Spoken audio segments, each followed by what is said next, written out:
Assalamualaikum warahmatullahi wabarakatuh.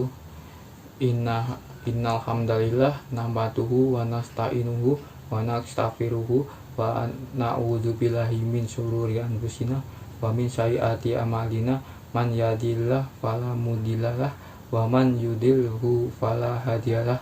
Allahumma sholli ala Muhammad wa ala alihi wa azwajihi wa dzurriyyati kama sholaita ala Ibrahim innaka Hamidum Majid.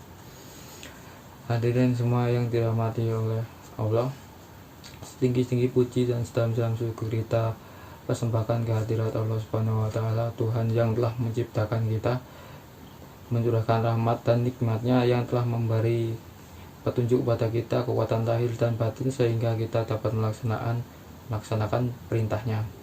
Pada kesempatan kali ini saya akan menyampaikan ceramah mengenai implementasi nilai-nilai moral dan sosial Idul Kurban.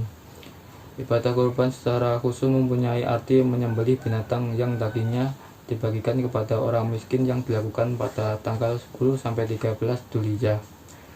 Umat Islam yang mampu diperintahkan untuk berkurban dan memotong hewan berkurban.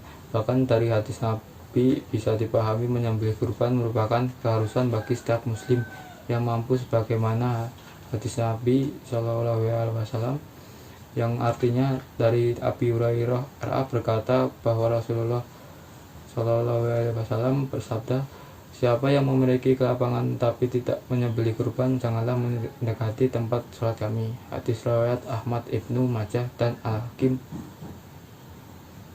Dari aspek ekonomi, ibadah kurban untuk umat Islam untuk mandiri dan mampu secara ekonomi, dan ibadah kurban merupakan wujud konkret dari pelaksanaan pemerataan ekonomi. Dari aspek sosial, penyembelihan binatang kurban secara konkret menunjukkan kepedulian sosial dan kesetiakawanan sama muslim. Ia merupakan manifestasi konkret seberapa jauh Islam mengajarkan kepada pemeluknya untuk senantiasa memiliki kepedulian sosial yang tinggi dan terus berupaya meningkatkan kesejahteraan umum Islam khususnya dan umat manusia umumnya. Dalam arti umum, kurban dapat kita artikan sebagai salah satu bentuk kerelaan kita mengorbankan apa saja yang kita miliki untuk mengabdi kepada Allah Subhanahu wa Ta'ala dengan menaati segala perintahnya atau segala aktivitas dan sarana yang dibenarkan dalam rangka mendekatkan diri kepada Allah, baik ibadah ritual maupun ibadah sosial. Sehingga segala kegiatan yang diorientasikan untuk mendekatkan diri kepada Allah seperti sedekah, salat, zikir, dan lainnya kita sebut takarub. Ibadah kurban tidak hanya mengalirkan darah binatang, akan tetapi juga mempunyai makna rohaniah yang dalam, sehingga ibadah kurban tidak bisa digantikan nilainya dengan memberikan uang. Allah berfirman dalam surat Al-Hajj ayat 37 yang berbunyi, lan yanalallaha luhumuha wala dima'uha walakin yanaluhut taqwa minkum kadzalika sakharaha lakum litukabbirullaha ala ma hadakum wa basyiril muhsinin, yang artinya daging-daging unta dan darahnya itu sekali-sekali tidak dapat mencapai keridhaan Allah, tetapi ketakwaan dari kamulah yang dapat mencapainya. Demikianlah Allah telah menunjukkannya untuk kamu supaya kamu mengagungkan Allah terhadap hidayahnya kepada kamu dan berilah kabar gembira kepada orang-orang yang berbuat baik. Secara psikologis, binatang yang dikurbankan itu melambangkan sifat bahimiyah atau kebenatangan yang melekat pada diri kita, seperti sifat kejam, serakah, egois, tamak yang baru kita buang dan kita tinggalkan. Oleh karena itu, darah yang mengalir hendaknya bisa menyadarkan kita untuk insaf bahwa binatang saja rela mati demi memenuhi kemauan manusia yang menguasainya. Maka seharuslah manusia berusaha menggapai ridha Allah, Tuhan yang menciptakan dan menguasai segala sesuatu. Sebagai hamba Allah, kita harus mengorbankan apa saja, bahkan jiwa sekalipun, untuk memperjuangkan nilai-nilai kebenaran serta keadilan sosial yang di bawah syariat Islam. Pengorbanan yang dimaksud dalam Islam adalah pengorbanan yang tulus ikhlas, bukan pengorbanan semu. Pengorbanan yang dilakukan adalah pengorbanan yang didasari rasa cinta kasih dan ridha ilahi, bukan pengorbanan yang hanya sekedar partisipasi atau formalitas saja. Banyak realita di masyarakat kita, kegiatan-kegiatan sosial seperti gotong royong yang dilakukan mereka hanyalah sekedar untuk absen saja, tanpa disadari kesadaran yang tulus yang diniati ibadah.